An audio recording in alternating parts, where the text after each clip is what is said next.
So, welcome to today's podcast. I'm joined by Viola Eva, who I'm sure many of you have heard of. She regularly speaks at conferences all over the world, well known in Chiang Mai. You've done DM, the Bali one, I can't remember the name of it. They're all confusing, but you're very well known, but you are based in Germany. Right. So, welcome to the podcast. How are things going? Thank you so much, Greg. I'm excited to be here. Things are good. It's blue sky and sunny, which is uncommon for Berlin winter, so I'm in a good mood. So you, just for anyone who doesn't know who you are or maybe doesn't know a bit about you, you are from Germany. You're staying over in Asia for a number of years, which is why you've done the Bali, the Chiang Mai thing, and all that kind of stuff. And you're now back in Germany for a while. So, how has that move been? How are you suffering, or are you suffering from lack of sunshine? Because I suffer badly from that. Yep, I do too. I understand. I've been in marketing for a few years, and then in 2015 I left Germany and basically lived in Middle and South America a little bit, and then lived in Bali actually for 2 years. And while this time started to get more and more into SEO consulting, building a small agency, and basically a little bit more than a year ago I started building my own brand, my own agency called Flow SEO. And then also after being in Asia for a long time and Bali for a long time, enjoying the sun, enjoying the yoga, the healthy food, etc. At some point I feel like I need to check out what's going on in Europe. I need to see what's going on in the real world. So I've been back ever since, and Berlin has been treating me very good, a lot better than I anticipated. And I'm having a lot of fun here. So you were saying there that you have been, you've been in marketing for a while now. Marketing is obviously a very vague term, and obviously I'm also in marketing, but my strengths are probably not in technical things like you, and content strategy probably I'm quite weak at. I'm probably all right at it, but we've all got our own strengths and weaknesses. I'm more of a link builder, affiliate guy, less structured, if you like, than maybe someone like yourself. So what exactly is your, people say I'm an SEO, but obviously for me, I would consider you to be more technical, structured, and stuff like that. So for anyone, again, who doesn't know exactly where your skills lie, what would you say you're best at? I think my background is more general digital marketing strategy, and then also project management of marketing teams. So I often had in my previous jobs in startups, Berlin, I was leading more the marketing team and then overseeing different types of people doing different things. And me kind of getting into the nitty-gritty and the details is more, let's say, newer development of the last few years. So on the SEO side of things, the things that I like and I think that I'm good at is more, like you said, a strategy. It's about planning and structuring a website. It's about planning and structuring content, that sort of thing. And then I have my team, for example, who's doing the backlink building. So most of the times I help clients with strategy, technical analysis, creating a roadmap, showing where we want to go. And then I also give them a content plan. But most of my clients have an in-house marketing team with content writers. So they will actually be writing the content. And then we kind of come back with the tasks that people don't love so much, like on-page optimization, like backlink, guest posts, like that sort of thing. And this is how it works. Like usually the first couple of months or 3 months is more strategic, more technical. And then on a recurring basis, we move more and more towards on-page SEO and backlinks, whilst the client's marketing team will produce the content. Yeah, so there obviously is a process there. And obviously, I think for anyone out there, you probably need what you do first and foremost. I know loads of guys that just build links and they've only got 5 pages, and you're like, what the hell are you doing? But for guys like me, when I blog or when I go to an Amazon affiliate website, I go, I just think of an idea and start just putting, content out there. And, people like you would probably say that's madness. There has to be some form of planning.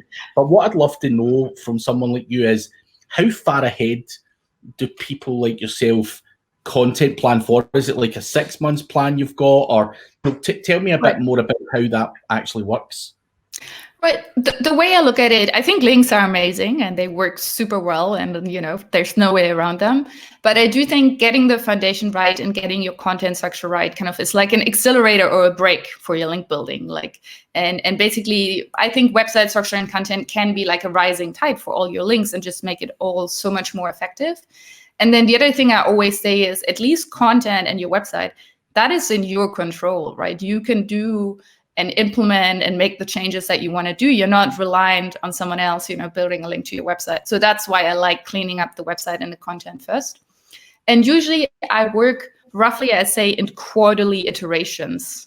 So I'm trying to implement objective key results and initiatives roughly for a quarter. And then it really depends kind of like on the website. So if I come across someone who has a pretty small website, and by small, I maybe mean less than 50 to 100 pages on the website, then we're really going to start pushing content production really, really hard for the first quarter, or maybe even the first 6 months. We predominantly going to push for content production. If someone has 4,000, 5,000, 10,000 pages, it's going to be probably more about cleaning up content, updating old content, migrating two pieces into one, deleting some content. So it's not going to be so much about writing. It's going to be more about cleaning up and organizing and doing a content audit and content optimization. And then, I would say roughly, I will write content. I will have in mind a website structure that I want to go after, and kind of what are the main categories that we want, what are the main keywords that we want to go after. Do they already have a page? Do we need to have create a page? And then probably do a content plan for 2-3 months, work on that, then update that. And it also depends on the capacity of the client. It's obviously very different if they have one writer or if they have 5. So that was going to be the kind of next question I've got. Right. Say for example, I've got 5 content writers, and I followed your method of plan your content out for the next quarter, do my keyword research, come up with some ideas. What is your process like? Do you have apps, or is there a tool out there that you use to be able to piece this out and then send it over to the kind of VAs for content? Can you tell us a bit about maybe some of the technology you use behind that? Right. So I think in terms of doing the competitor analysis, doing the keyword research, using tool like Ahrefs or SEMrush that have a great keyword database to figure out, what's out there, what is difficult, what's the search volume, and then actually just putting that in a spreadsheet. And I actually will do most of my content planning also in a spreadsheet. So I basically, first I'm trying to figure out what are the main categories. So I don't know if people want to call that silo structure or however you want to call it, it's what are the 3 to 5 clearly distinct main topics that we're talking about? So, and this is already something then you figure out that maybe people haven't thought about it or haven't thought about it that structured. So this is going to be more like a pen and paper kind of brainstorming, discussing with the client, figuring out where's the focus of their business, and then figuring out what are the 3 to 5 main topics or main categories that we have. And then using the keyword research to find the target pages that we want to create within that. And I basically do content planning. It's a huge spreadsheet list that will tell you the main keyword, the supporting keywords, the silo in which it needs to be placed, some information on internal links that needs to be done, this absolutely needs to link to this one. It's also going to have a checklist for writers, did you put the keyword in the page title? Did you use a supporting keyword in a subheadline, etc.? And then personally for project management, I use the tool Asana. And I really enjoy that. And then I have a few clients who are on Trello, which kind of works similar, except it's not a list but a board. But it's always similar, kind of we have huge lists in a spreadsheet, and the client and their content writers will review the list. And then they maybe will say this one page doesn't really fit our target audience, or it's not appropriate, and we will swap it out. But once we create on that, and then basically push it forward towards Trello or Asana to write the content. And I basically, most of the content writers, I want to follow best practices. Like I said, optimizing headline 1, just the homework that you have to do. But then kind of upload that. And then if we want to do more sophisticated things, like the Page Optimizer Pro, Surfer SEO side of things, that's normally something that we will do. Because for a content writer, it might not be so exciting, pushing the keyword, in the second paragraph 2 more times, like that's not inspiring, but that's something that we can do. So for the content writers, I want them to focus on, coming up with a good editorial idea, writing a nice piece of content, structuring that well, making that good, and then kind of like tweaking the more sophisticated on-page SEO is something that we would do. Yeah, no, it's interesting you say that. I was just curious to hear that you give the content out, they write it, and then you come back and you might do your surfer or POP. I was curious to know whether you made that part of your content writer's process, but I would imagine that probably slows things down a lot as well. And like I said, I do have rules, page title, headline 1, first paragraph, supporting keywords and subheadlines and in the body of the content. So there is going to be some structure, but like I said, like placing the keywords into content, you have to have a certain personality type to do this, and not everyone who's good with like copywriting and writing good quality content is necessarily inspired doing this. Yeah. Same with like internal links, like I do, like everyone I want to link, for example, to, or if we're writing like a blog post, which is more supporting type content, obviously I'm going to tell them to link, to the SEO target page that is related to that, and maybe to a couple of other related blog posts. But then if later I want to go in and I feel like some things need to be changed or tweaked, then this is also something that we would do. So, no, it's interesting. As I say, I love hearing about how you structure the actual workload as well. Now, obviously out there in terms of content, you're going to potentially inherit a website that's got 25 articles on it. And as you've mentioned, that's a really low amount of content. Right. And this person may have a big budget and big aspirations to rank well. People out there have this it's not something I believe in, but have this thing that you can only post 5 times a month, or whatever. What is your thoughts, or what is your findings from? Obviously, you've come on projects where you've been publishing large amounts of content. Are you just scheduling that out day by day, or or do you have a set limit that you're only prepared to put on per month, or I don't think that ever really happened to me that someone, I would say, produces too much content. So usually what I tell most clients is like, sometimes people want to wait. So for example, I give them 5 content pieces, and then maybe they have 3 done, after a week. And then the writer goes on holiday and they're like, oh, not all 5 of them are done. I have to wait. And I'm like, no, just put them live, like 3 content pieces live is better than no content piece live. So in most cases, I push basically like take it step by step.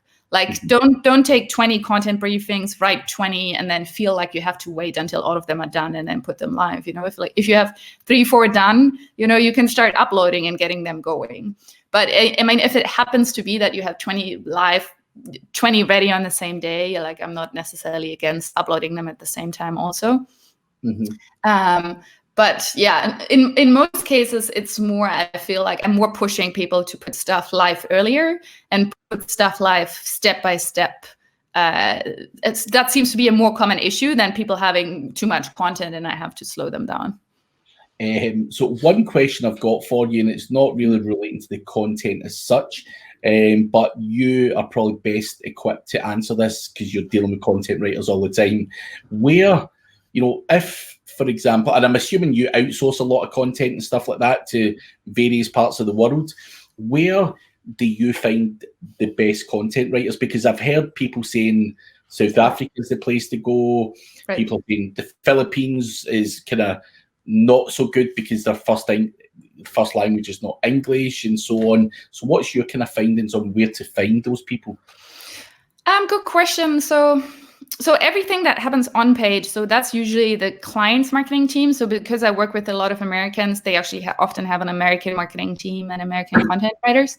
So my team mainly writes guest posts, digital PR, like that sort of thing. And it's kind of like a mix. I have a mix of Serbia, Austria, and the US, actually. So this is where my team is from.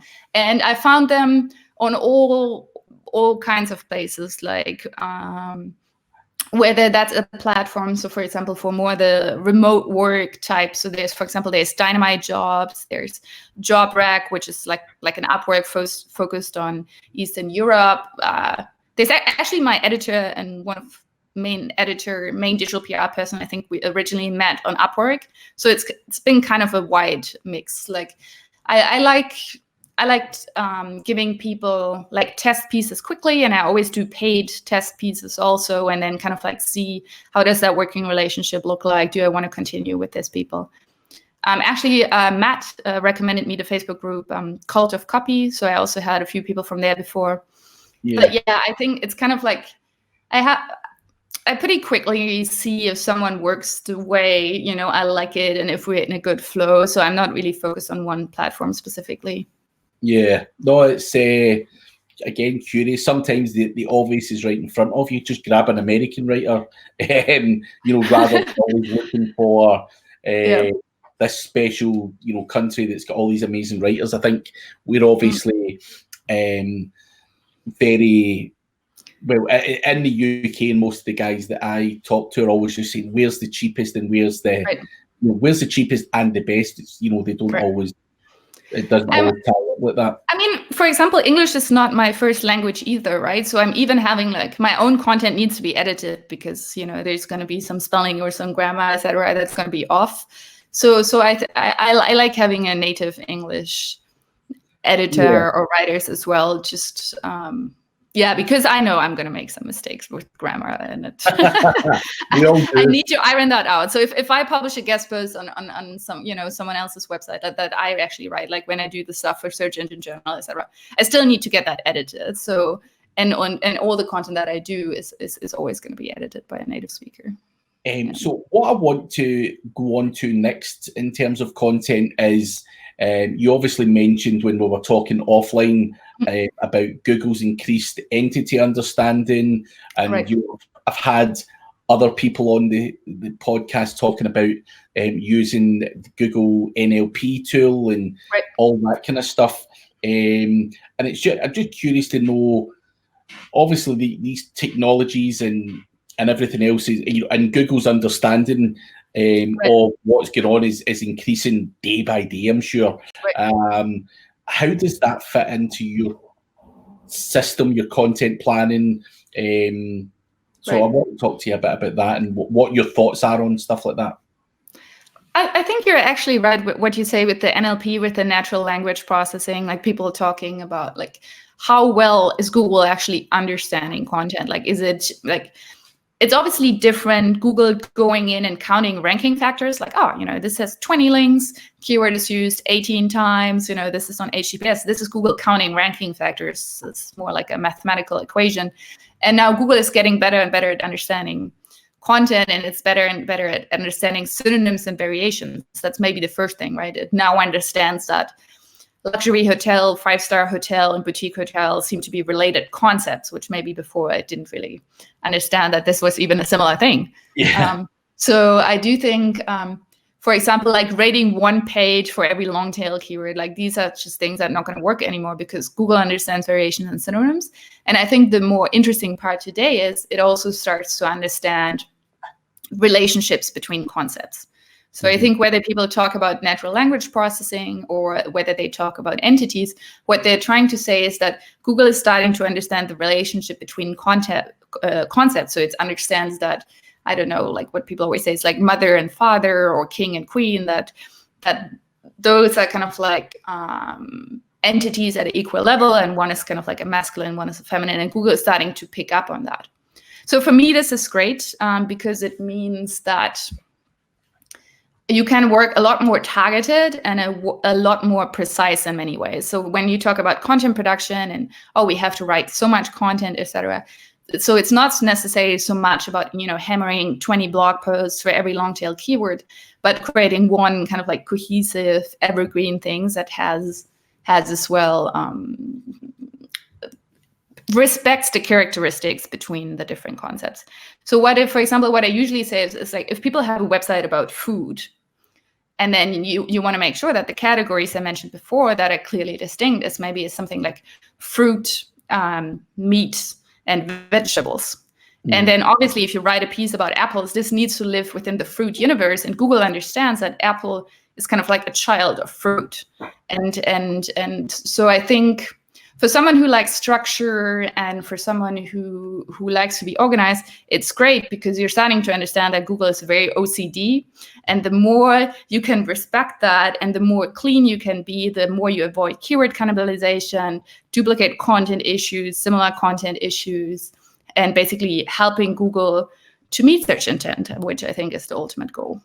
I'd love to know, so obviously we all think, or we all are seeing Google's understanding really good, but you know, it's getting better all the time. But I had someone, a previous guest on, Cindy Crum, and she was talking about the NLP and stuff like that, and Google's understanding of language. And there was an example, and I can't remember exactly what it was, but changing the, adding capitalization then allowed Google to give, that a different meaning. That particular sentence, meant something else because of a simple capital letter. So are we, as digital marketing people, expecting too much from Google just yet? Are we, because people like, you've seen them all over the stages when we're talking Google NLP, Google can understand everything, it can do this, it can do that. Do you believe Google really is that good, or are we giving them too much credit just now? I know they are getting better and they will get better and we have to plan ahead for that. But for me, I don't think they're quite there yet. Right. So I think people overestimate and underestimate it at the same time. What I mean by that is, like, I'm not an academic, right? So there are research paper on how BERT and those algorithms have improved and what they can and cannot do, and how they understand the relationships. And I mean, for example, we met at a conference in Milan and you saw Kyle Roof's talk, and he's been running around the world, basically proving us that Google does not read content. Google is still not a human that understands content and can grasp the sense of it. But I think what Google is doing is it's reading content, let's say for this, like Apple, it's reading a content piece about Apple, and it's obviously counting, understanding that the word Apple is in there a lot, and then maybe figuring out there should be something about apple juice and apple pie. So I don't think that Google really understand what the relationship between apples, apple juice, and apple pie is. But I do think they count and understand, and they see that if people talk about apples, they usually talk about apple juice as well. And you haven't, so your content doesn't seem to be relevant. Yeah. So I still think it happens on a mathematical level of certain words appearing often enough, and Google seeing, this is what people also talk about with the TF-IDF, whether you want to believe that or not, is like people see, Google knows that commonly when people talk about this, they also talk about these concepts and they also use these words. So if you're not doing that, then Google doesn't really understand that this is what you're about. Yeah. No, it's, as I say, I just wanted to bring that up and not to throw a spanner in the works, because I do believe Google are getting better, but I do think sometimes when you're writing, you expect too much from them. Yeah, I think so. I think this is multi-layered. So if you just want to write content for Google, you can probably do it like Kyle does it and take pretty much any piece of content or lower MIPSIM content, put the keyword in often enough, and you're going to be ranking, because this is how Google understands content today. Yeah. So it's probably not going to understand whether a content piece is really high quality or whether it's medium quality or whether it's really, really poor. But I do think what it's understanding more and more is, for example, like, if you're using the same keyword on 5 pages across the website, whether you put an article about steak into the fruit silo, etc. And then these are things that Google starts to understand, because they can count and correlate and see which things commonly, appear together. So I think basically the more structured you are, the more clean you are. And then obviously if you write nice content, you're just going to future-proof yourself towards that development, which I think is just starting. I don't think it's at the level that some people make it out to be, but this direction we are heading. And I think ultimately you can't forget, and this is why I always say I like mindful marketing, and I always have it in my presentation, I'm like, stop breaking the internet, stop spamming. I just ultimately, and this is the point that everyone says, is like, ultimately you want someone to do something. You want a user, you want a customer, you want a client, to sign up book a meeting, purchase your thing, they will notice. So I think in that sense, it does matter that quality is on top and that things are clear and distinct.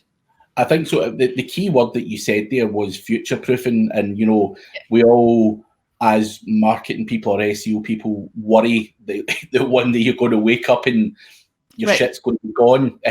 Some update's going to have hit you. So I think working towards that thought process of trying to do it the right way and not spamming is certainly the way I would be looking to do anything that I owned anyway. Right.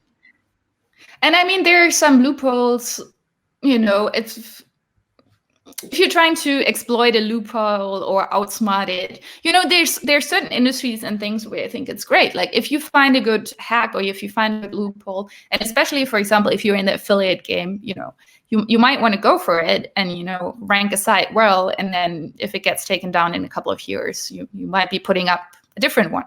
But most of the clients that I work with, and I never really worked in the affiliate space. I don't know the space well, or the website flipping space. I usually work people who build a business and they're in the business for the long run, and they have a team, their family lives off that, etc. So I do think in that sense, you're probably better off not exploiting some loophole and just doing the thing, which is putting content out that actually makes users happy and actually satisfies search intents and go like that. Yeah, no, it makes total sense to do it that way rather than the dodgy way for a quick result. But I mean, it honestly, it always depends what your objectives are, right? But the way I work and the clients I have, I just feel that's the way to go about it. Yeah. So finally, before we go, I want to ask you some of these stupid questions that people ask all the time, but it's relating to content. You not always get people saying, what is the kind of best length of content. And there's always these arguments. So I've seen this argument online of someone saying it shouldn't be any more than 3,000 words. And you've got people saying it can't be, there's all these crazy figures out there. However, when I go and do research, some of the best articles are articles that are ranking the best. For example, some in our industry, Matthew Woodward's got some articles out there that are 14,000 words long. Right. What is your thoughts on that? I know it's going to be, it depends kind of answer, but if we want to rank for some long tail crappy keyword, then 500 words might do it. We all know that. But, in general, just for a kind of, say it's a blog tutorial from me, what would you be expecting? Like if I was going to show someone how to do a GMB listing, is there a figure that you try and hit or you tell your content writers to achieve? Like, is it 3,000? Is it 2,000? Right. What do you do? I think just without having any idea what the keyword is and just like is a blank statement, like most of the time I'll probably say something around 1,000 words. But and then there comes a huge it depends. And I think so there's a few things I want to say about that. Firstly, long content, and we've seen that in Brian Dean's study, but also some stuff that, for example, the authority hacker guys have been doing recently is like, so long form content, your 5, 7, 10,000 words, seems to be good for ranking for two reasons. Firstly, it seems to be collecting more backlinks. So people seem to be linking more to the skyscraper, to the long form articles, and then hence this piece has more backlinks, hence it's ranking better. So that seems to be one huge advantage of writing a really long guide. And the other one seems to be keyword count, right? So if you have 500 words and you put your keyword 10 times, or you have 10,000 words, you can probably put it like 50 times without looking spammy. So long form content also seems to be the opportunity to put the keyword more often without looking so spammy. So those are two things where I think that make long form content useful. So I like using them as link targets, etc., and then maybe use internal links to distribute links elsewhere as well. And then the other thing is I'm very much aligned with this ideas of if we want to be successful, we got to look on page 1 and see what's ranking today. Because people always have this idea like, what does this keyword need? Does it need a product description? Does it need a blog post? Does it need a guide? And they're like, oh, it's a how-to keyword. It needs to be a guide. But this is just your interpretation. But it doesn't really matter what you think. It mattered what Google thinks. So I think this idea of looking on page one and then creating something that is on average, what page one length is. So if everyone is having like 2,000 words, you probably want to have 2,000, 2,200 or something like that as well. And then generally speaking, stuff like product pages, etc., are usually going to be much shorter than guides. So I think, long form content collects more links, and it's good in that sense. And then generally speaking, for content length, I would check for page one average. And this again comes kind of like back to search intent, because Google is putting the stuff on page one because it thinks that is the most relevant answer to the search query. So it gives you some indicators on what Google thinks is relevant. Yeah. Now, if you ask me personally, I think people have been kind of like overdoing it with the long form content. And I think we kind of see that with a lot of the things with the knowledge graph, with the featured snippet, right? So people are like, I don't know, where's quinoa from? And then you click and it's like 10,000 word guide and you can't find the answer. It's just not a good user experience. And this is my tinfoil hat theory. This is also the rise, knowledge graph featured snippet is Google is trying to provide fast answers because every fucking SEO content is so long. So personally, what I have been advising people a lot lately is to think about your long form content like a newspaper article. So the way newspaper articles work is they give you the main thing in the headline.